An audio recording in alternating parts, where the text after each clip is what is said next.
कर्म कांड का मोह तब तक है जब तक देह में आत्मबुद्धि होती है, संसार में आसक्ति होती है, तब तक कर्म कांड में प्रीति होती है। संसार की आसक्ति हट जाए, कृष्ण में प्रेम हो जाए, राम में प्रेम हो जाए तो फिर कर्म कांड की नीची साधना करने को जी नहीं चाहता। कृष्ण का अर्थ है आकर्षित करने वाला आनंद स्वरूप आत्मा। राम का अर्थ है सब में रमन करने वाला चैतन्य आत्मा। कुछ संप्रदाय वाले त्राटक सिद्ध करके अपनी शक्ति का दुरुपयोग करते हैं। चमगादड़ मारकर उसका काजल बनाकर उस काजल को आँखों में लगा के किसी से अपनी आँख के सामने निहारने और ध्यान करने को कहते हैं। ध्यान करने वाले व्यक्ति की बुद्धि वश हो जाए ऐसा संकल्प करके त्राटक करते हैं तो अच्छे अच्छे लोग उनके वश में हो जाते हैं। इसमें उनकी अपनी ही हानि है और सामने वाले व्यक्ति की भी हानि है। एकाग्रता तो ठीक है, लेकिन अगर एकाग्रता का उपयोग संसार है, एकाग्रता का उपयोग भोग है, तो वह एकाग्रता साधक को मार डालती है। एकाग्रता का उपयोग एक परमात्मा की प्राप्ति के लिए होना चाहिए। रुपयों में पाप नहीं है, रुपयों से भोग भोगना पाप है।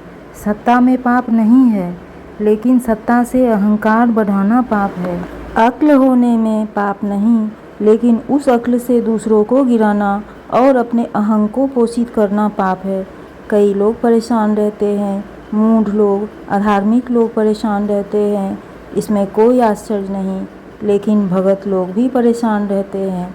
भगत सोचता है कि मेरा मन स्थिर हो जाए, मेरी इंद्रियां शांत हो जाए। भैया मेरे, मन शांत हो जाएगा, इंद्रियां शांत हो जाएगी तो राम नाम सत्य है हो जाएगा। तन मन इंद्रियों का तो स्वभाव है हरकत करना, चेष्टा करना, लेकिन वह चेष्टा सुयोग हो। मन का स्वभाव है संकल्प करना, लेकिन ऐसा संकल्प करें कि अपना बंधन कटे। बुद्धि का स्वभाव है निर्णय करना। लोग इच्छा करते हैं मैं शांत हो जाऊं पत्थर की तरह, मेरा ध्यान लग जाए। जिनका ध्यान लगता है वे परेशान हैं और जिनका ध्यान नहीं लगता वे भी परेशान हैं।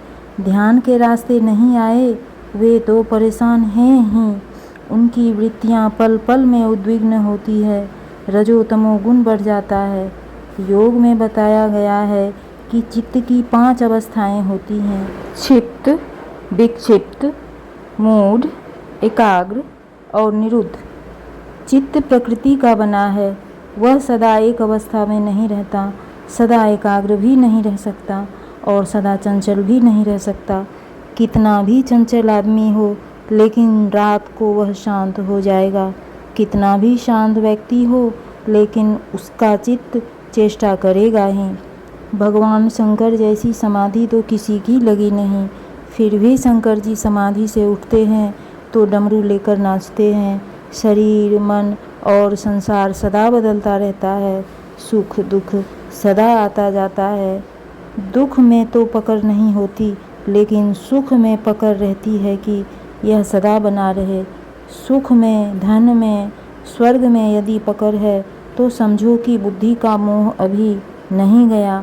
ज्ञानी को किसी में पकड़ नहीं होती।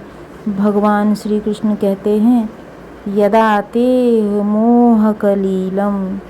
मोह दलदल है, दलदल में आदमी थोड़ा थोड़ा धंसते धंसते पूरा नष्ट हो जाता है। लाल जी महाराज एक सरल संत हैं। उनके पास एक साधु आए, जवान थे, देखने में ठीक ठाक थे। एक बार एक नववधू शादी के बाद तुरंत बाबा जी के दर्शन करने आई। बाबा जी ने कहा भगवान के दर्शन कर लो। वह दर्शन करने गई तो वह साधु की आंखें उस नववधू की ओर घूरती रही।